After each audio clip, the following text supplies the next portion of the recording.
During a recent India-Pakistan standoff, China released a video mocking India.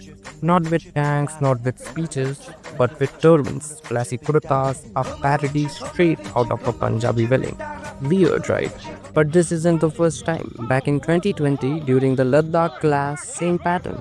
Long mustaches, dancing Sikhs, exaggerated stereotypes, and that raises the question, why? India is home to over 2000 ethnic groups, so why every time China wants to mock India, they reach for the turban? Why does the Sikh identity, a proud religious community, became their punchline?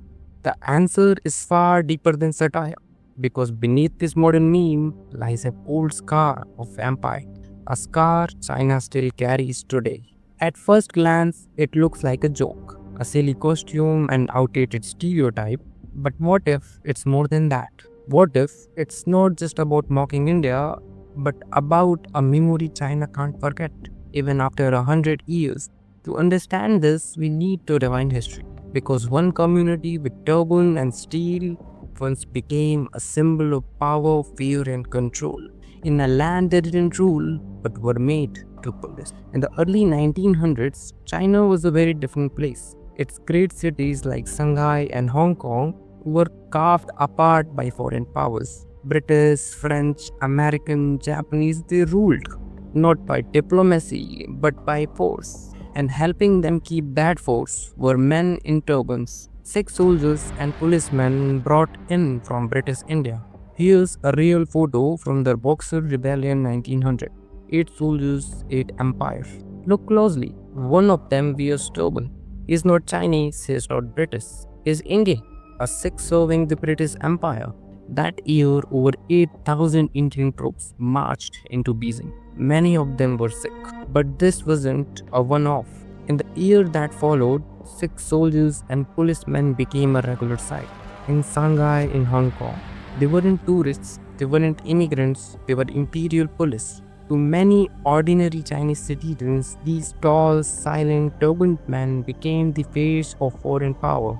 They didn't need to speak, their presence alone controlled crowds. Even British officers wrote about it. Sikhs don't need weapons, just standing there was enough to maintain order.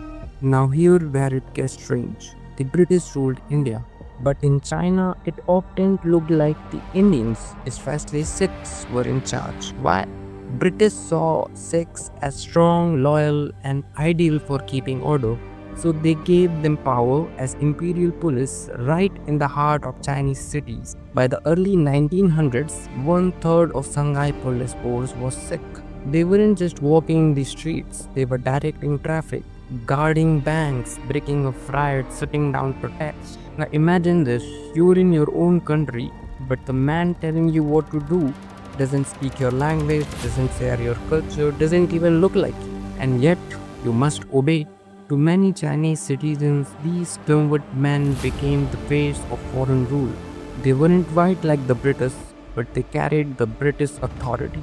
Slowly, the meaning of the turban began to shift. It wasn't just a cloth, it became a symbol of power, fear, control, and silent authority. So how did this powerful image turn into a cartoon? It starts with a memory and with an emotion. To many Chinese civilians, the Sikh wasn't just a policeman. He was the face of foreign system they never invited. A man in a turban giving orders in a land that wasn't his. That feeling didn't vanish when the British left. It stuck in stories, in movies, in slang. Look at Bruce Lee's 1972 film Fist of Fury. There's a scene where a Sikh guard stops him at a park gate. It's not just a movie drama, it's a reference to the real signs from that era. No Chinese or dogs allowed. And who stood by those gates? The man in a turban. That uniform became a scar in public memory. Even the language reflected it. Chinese slang called the Sikh Hong Tao Asan. It means red-headed number 3. Why number 3? In their view, white men were number 1, Chinese were number 2, Indians, the red turban enforcers came next, the number 3. Other slurs followed like Hey Jui means black devil. Even though many Sikhs were kind, respectful and simply doing their jobs, they were seen as part of something painful. a system they didn't create but were forced to represent. Fast forward to today, you would think that history, uniform, power, scar would be forgotten, but it's not. In 2021, Indian and Chinese soldiers clashed near the border in Arunachal Pradesh. One Indian soldier recorded the moment. You can hear him shouting commands in Punjabi. That voice says a lot. Even now, Sikhs made up a strong part of the Indian army. They're loud, brave, proud, and yes, they stand out. So how does Chinese respond?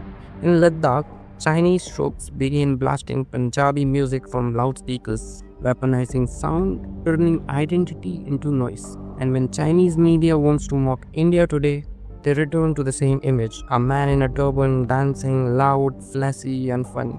But here's the truth, to them it's not just a joke, it's a memory. A memory of a man in a turban who once guarded their streets, who stood by the gates of the colonial park, who didn't look Chinese but held the British power. That image never really left. It's still alive today. Not in textbooks, but in movies, in memes, and in every parody that uses a turban as the punchline. So the next time you see a dancing man in a turban laughing, shouting in some viral Chinese clip, remember this. You're not just watching a joke, you're watching a memory. You're watching a scar, and some scars take generations to fade. A scar that is still healing today.